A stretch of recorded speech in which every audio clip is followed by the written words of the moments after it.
बिस्मिल्लाहिर्रहमानिर्रहीम। अस्सलाम वालेकुम नाज़रीन, आप यूट्यूब चैनल देख रहे हैं। मैं इमरान खान हूँ। ये सऊदी अरब के हवाले से ख़बर है और एक पाकिस्तान के लिहाज से इम्पॉर्टेंट ख़बर है, दूसरी अख़वानुल मुस्लिमीन के हवाले से एक बड़ी अहम ख़बर है। अख़वानुल मुस्लिमीन क्या है मैं आज आपको तफसील से बताऊँगा, लेकिन पहले ये देख लें कि पाकिस्तान के हवाले से जो खबर छपी है वो मुख्तलिफ़ अखबारात में आई है और वो ख़बर ये कह रही है कि सऊदी अरब ने रोल ओवर से इनकार कर दिया है। पाकिस्तान के पास सऊदी अरब के 2 अरब डॉलर पड़े हैं रिज़र्व में और वो पैसा पाकिस्तान को सपोर्ट करने के लिए सऊदी अरब ने दिया था। और सऊदी अरब पाकिस्तान की माली मदद करता रहता है क्योंकि पाकिस्तान की बहुत बड़ी तादाद पाकिस्तानियों की सऊदी अरब में मौजूद है, जो सऊदी अरब की तरक्की में और सऊदी अरब के निज़ाम को चलाने में अपना बड़ा अहम रोल प्ले कर रहे हैं। तो इस तरह ये एक बड़ा गहरा ताल्लुक़ है। हमारे लोग सऊदी अरब को सपोर्ट करते हैं और सऊदी अरब पाकिस्तान को सपोर्ट करता है। पाकिस्तान सऊदी अरब की हिफाजत के लिए भी जिम्मेदारी लेता है। जनरल राहील शरीफ जो साबिक रिटायर्ड जनरल है पाकिस्तान के आर्मी चीफ, वो इस वक्त एक इत्तेहादी फ़ौज की सरबराही कर रहे हैं सऊदी अरब में, जो सऊदी अरब के हुक्मरानों के तहफ़्फ़ुज़ पे जो है उसकी ड्यूटी है। अब पाकिस्तान जो है वो उनकी बहुत सारी ज़रूरियात पूरी करता है सऊदी अरब की, और इसके बदले में सऊदी अरब पाकिस्तान को माली लिहाज से फ़ायदा देता है और पेट्रोल भी दे देता है उधार, तेल हमें मिल जाता है सऊदी अरब से। और ये पैसे $2 बिलियन जो पाकिस्तान के रिजर्व में रखे हुए हैं वो अब सऊदी अरब ने कहा कि उसको हम रोल ओवर नहीं करेंगे, यानी इसके अंदर तोसी नहीं करेंगे। ऐसा नहीं होगा कि ये पैसा आपके पास पड़ा रहेगा अब, और इस साल के लिए अब ये पैसा सऊदी अरब हमसे वापस ले लेगा। जो खबरें आ रही हैं उनके मुताबिक अगर सऊदी अरब ये $2 अरब हमसे वापस ले लेता है तो पाकिस्तान को एक झटका लगेगा। पाकिस्तान ने पहले कोशिश की है कि सऊदी अरब ऐसा ना करे, लेकिन इसके वाज़े इशारे मिल चुके हैं कि सऊदी अरब ये बात नहीं मानेगा और सऊदी अरब के जो हुक्मरान हैं उनसे राब्ते करने की कोशिश की जा रही है। दूसरी जानिब पाकिस्तान की जो हुकूमत है उसने मुख्तलिफ दीगर ऑप्शंस भी ज़ेरे गौर लाना शुरू कर दी हैं, जिनके ज़रिए से ये $2 अरब का जो एक झटका पाकिस्तान को लगेगा, क्योंकि IMF की भी बड़ी कड़ी जो है शराइत हैं और पाकिस्तान आपको पता है माशी लिहाज से काफ़ी डाउन गया है और पेंडेमिक की वजह से कारोबार उतना बड़ा नहीं है, आपका रेवेन्यू कलेक्शन उतना बड़ा नहीं है। तो ऐसी सूरत हाल में एक अमीर मुल्क सऊदी अरब अगर पाकिस्तान से ये $2 अरब जो सऊदी अरब के लिए तो कुछ नहीं है, पाकिस्तान के लिए बहुत बड़ी रकम है, अगर वो वापस ले लेते हैं तो ये पाकिस्तान के लिए मुश्किल हो जाएगा। पाकिस्तान चीन की तरफ देख रहा है और दीगर दोस्तों की तरफ देख रहा है और मुख्तलिफ ऑप्शंस पे गौर कर रहा है कि किस तरीके से हमने इस फाइनेंशियल इशू को रिजॉल्व करना है। लेकिन सऊदी अरब पाकिस्तान पर यह दबाव बढ़ा रहा है।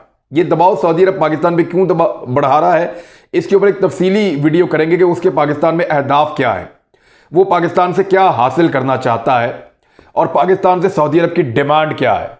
मैंने आपको कहा था ना कि अगर पाकिस्तान इसराइल को तस्लीम कर ले तो पाकिस्तान को माशी लिहाज से बहुत बड़े बड़े फ़ायदे होंगे, नहीं करेगा तो नुकसान होंगे, और ये उनमें से एक नुकसान है। सऊदी अरब का दबाव पाकिस्तान पर क्यों बढ़ रहा है, इसके ऊपर एक मुकम्मल तफसीली वीडियो हम करेंगे और वो तमाम हकायक मैं आपके सामने लाकर रखूंगा।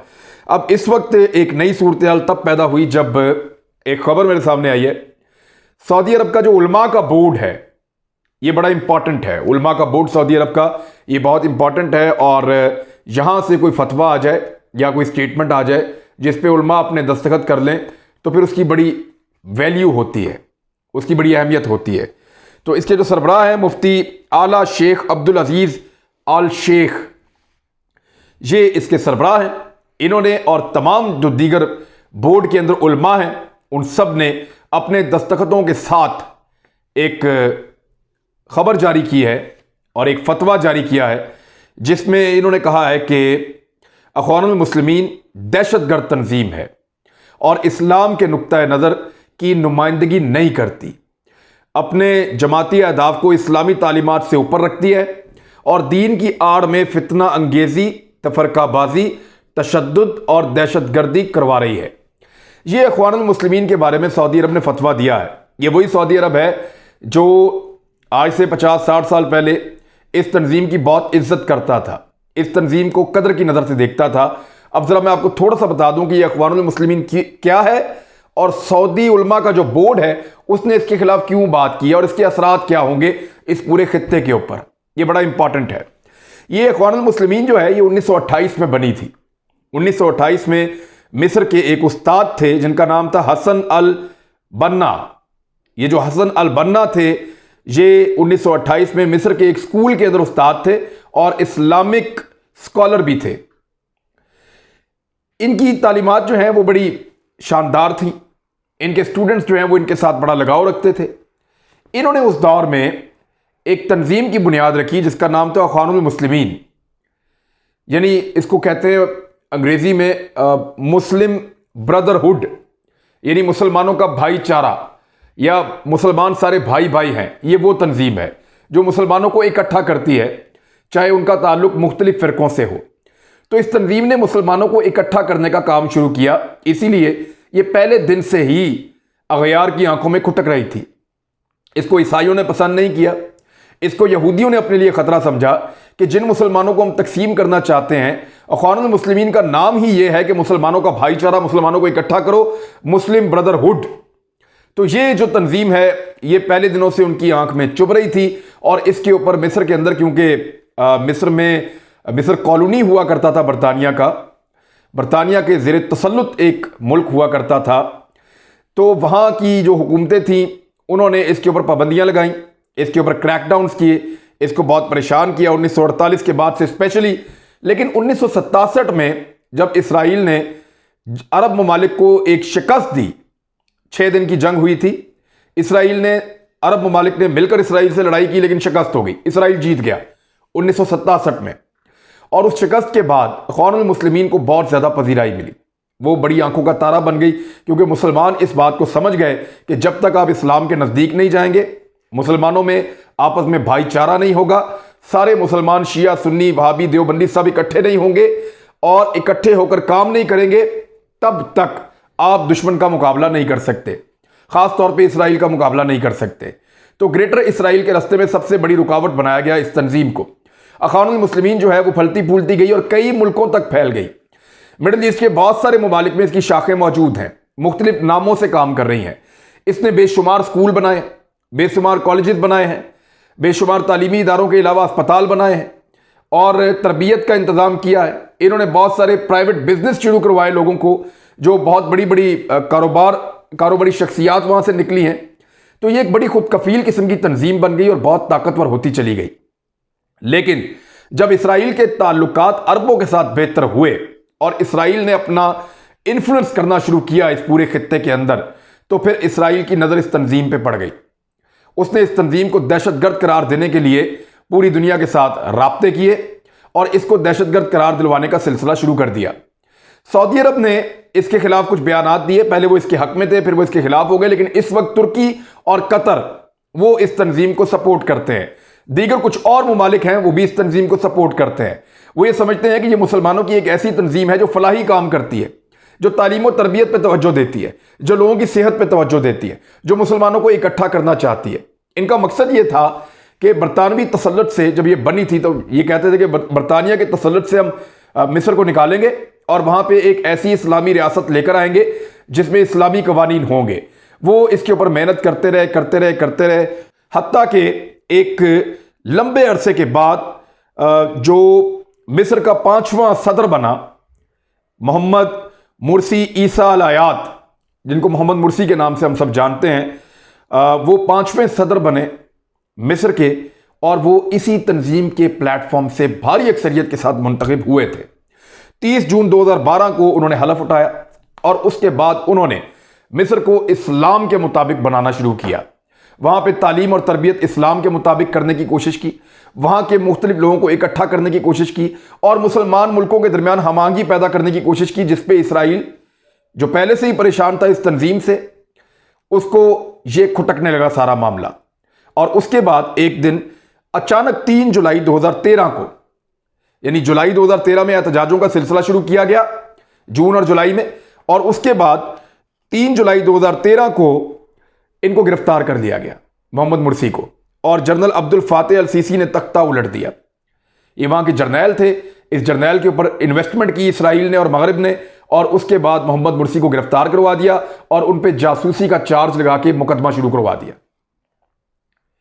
ये एक ऐसा आदमी जो मुसलमानों को इकट्ठा कर रहा था, एक ऐसा आदमी जो मुसलमानों को जोड़ रहा था, असल इस्लाम को सामने लाना चाहता था, क्योंकि इनका एक नारा बड़ा मकबूल है, बहुत मकबूल है इनका एक नारा, और वो मैं आपको बताता हूं, Islam is the solution, Islam is the solution.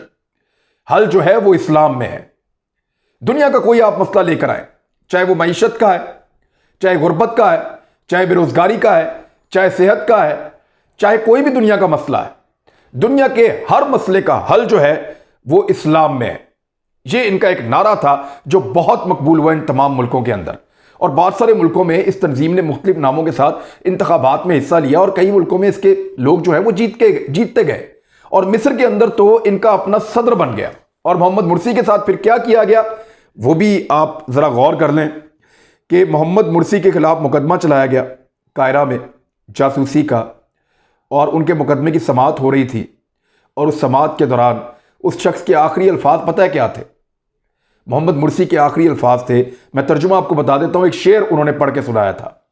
उन्होंने कहा, मेरा मुल्क अजीज है चाहे उसने मुझ पर जुल्म किया, मेरी कौम मुअज़्ज़िज़ है चाहे वो मुझ पर जुल्म करे। मैं आपको मतलब बता रहा हूं कि मोहम्मद मुर्सी के मरने से पहले जो आखिरी अल्फाज थे अदालत के अंदर खड़े होकर, जब वो अपने मुकदमे का सामना कर रहे थे, तो उन्होंने कहा कि मेरा मुल्क मुझे अजीज है चाहे वो मेरे ऊपर जुल्म करे, और मेरे लोग मेरे लिए मुअज़्ज़िज़ हैं चाहे वो मेरे ऊपर जुल्म करें। और इस एक कंट्रीब्यूशन के साथ, इन अल्फाज के साथ, जैसे ही यह समाअत इख्तिताम पजीर हुई, 1 मिनट के अंदर अंदर वो शख्स इस दुनिया से कूच कर गया। उनके मानने वाले उनको शहीद कहते हैं इसलिए कि उसने एक बड़े मकसद के लिए अपनी जान कुर्बान की है, और वो इतना बड़ा बोझ नहीं ले सके कि मेरी कौम मुझे जासूस कहे या गद्दार कहे। ना मैं गद्दार हूं ना मैं जासूस हूं। वो इस लफ्ज का बोझ नहीं उठा पाए और इस दुनिया से कूच कर गए। तो ये मामला था मोहम्मद मुर्सी ईसा अलहयात का, और बहुत सारी कंट्रोवर्सीज इनके साथ जोड़ी जाती हैं, लेकिन जो फैक्ट्स हैं वो मैंने आपके सामने रख दिए हैं। इसके अलावा और बहुत सारी चीजें हैं, लेकिन डिटेल में मैं नहीं जाता। इस वक्त सऊदी अरब ये क्यों कर रहा है, ये है बड़ा सवाल इस वक्त का। इस वक्त सऊदी अरब ने इस सारे स्टेप को इसलिए उठाया है कि इसराइल के खिलाफ अगर कोई खतरा मौजूद है इस पूरे खित्ते में, क्योंकि मिस्र देखें इसराइल के बिल्कुल साथ है, बहुत करीब है। इसराइल के आसपास जितने मुल्क हैं उनको वो स्टेबल नहीं होने देना चाहते। वो चाहते हैं या तो ये सारे मुल्क सेकुलर हो जाए, जिस तरह का उन्होंने यूएई को किया, दुबई को किया, वहां इस्लामी कवानीन 2 दिन पहले खत्म करवा दिए उन्होंने। वो चाहते हैं ये सारे ममालिक सेकुलर हो जाए, सऊदी अरब भी इवन सेकुलर हो जाए। सऊदी अरब में आप देखें ना, उन्होंने क्लब खोल दिया, उन्होंने गाड़ियां चलाने की खवातीन को इजाजत दी, उन्होंने शरई कवानीन को नरम किया, उन्होंने बहुत सारी चीजें जो है वो उनको आहिस्ता आहिस्ता खत्म कर रहे हैं सऊदी अरब। इवन सिनेमा घर खोलने की इजाजत दे दी। तो ये सऊदी अरब है, और ये सऊदी अरब बदल रहा है, और बदल रहा है किसके कहने पे? इसराइल के कहने पे। जैसा वो चाह रहे हैं वैसा वो बन रहा है, सेकुलर बना रहे हैं अपने आप को सऊदी अरब के लोग भी। तो वो ये चाहते हैं कि ये मिस्र और आसपास के सारे मुल्क सेकुलर हों, और यहां पे कोई ऐसी तंजीम जिंदा ना बचे जो तंजीम इस्लाम का नाम ले, या ये कहे कि इस्लाम इज द सोल्यूशन, कि इस्लाम ही असल जो है वो हल है मसले का, हर मसले का असल हल इस्लाम के पास है। ये कहने वाली तंजीम की कोई गुंजाइश नहीं है इसराइलियों के लिए। इसलिए वो ये चाहते हैं कि हर हाल में इस तंजीम को ख़त्म कर दिया जाए। तो सऊदी अरब की तरफ से फतवा आया है, और बोर्ड के तमाम उलमा ने इसके ऊपर दस्तखत किए हैं, और दस्तखत करने के बाद ये क्लियरली कह दिया है कि इख्वानुल मुस्लिमीन एक दहशतगर्द तंजीम है। और इससे पहले आपको पता है सऊदी उलमा ने एक और भी थोड़े अर्से पहले स्टेटमेंट दिया था, उसमें उन्होंने ये साबित करने की कोशिश की थी कि यहूदियों के साथ कारोबार करना बिल्कुल ठीक है, यहूदियों के साथ ताल्लुकात बनाना बिल्कुल ठीक है, और सऊदी अरब अगर इसराइलियों के साथ ताल्लुकात कायम करता है या उनके साथ कारोबार करता है या उनके साथ शराकतदारी रखता है, तो बाकायदा उन्होंने अहादीस और हवाले दे दे के साबित करने की कोशिश की कि वो बिल्कुल ठीक है। लेकिन इस बीच में उन्होंने कहीं नहीं कहा कि वो इसराइल जो इस वक्त मुसलमानों के ऊपर जुल्म कर रहा है, उस रियासत के साथ आप कैसे बातचीत कर सकते हैं जो मुसलमानों का हक छीन कर बैठा हुआ है, जिसने मस्जिद अक्सा जो है वहां पे कब्जा किया हुआ है, जो बैतुल मक़दिस जो है उसको छोड़ने का नाम नहीं ले रहा, जो शहीद करना चाहता है मुसलमानों के मुकद्दस मकामात को, और वहां पे 3rd टेंपल बनाना चाहता है। इसके जिक्र नहीं किया उन्होंने। वो जिक्र कर रहे हैं तजारत का, वो जिक्र कर रहे हैं उनके साथ ताल्लुकात का, वो जिक्र कर रहे हैं कि ये ठीक है। और कुछ ड्रामास भी ऐसे चलाए सऊदी अरब ने अपने मुल्क के अंदर, जिसमें वो ये साबित करना चाह रहे हैं कि इसराइली और यहूदी अच्छे लोग हैं, बुरे लोग नहीं हैं, इनके साथ मुआहदे किए जा सकते हैं, और मुख्तलिफ मुआहदों के हवाले भी देते हैं जो पुराने दौर में हुए थे, लेकिन वो इससे मुताबिकत नहीं रखते। बहरहाल ये उलमा है और ये उलमा का किरदार है और ये सऊदी अरब के हैं। और अब आप देख लें सऊदी अरब के जो उलमा है उनका बोर्ड है वो सऊदी बादशाह के ज़ेरे कंट्रोल है, तो वो उसी तरह की बात करेंगे जैसी बादशाह चाहेगा। तो अख़वानुल मुस्लिमीन के बारे में मैंने आपको इन्फॉर्मेशन दी, और ऐसी कोई भी तंजीम जिसको इसराइल बर्दाश्त नहीं करता उस पर अब इसराइल डायरेक्टली अटैक नहीं करेगा, सऊदी अरब उसके ऊपर अटैक करेगा। और पाकिस्तान के ऊपर जो सऊदी अरब दबाव बढ़ा रहा है वो अपने लिए नहीं बढ़ा रहा, ये $2 अरब से कुछ नहीं कहते।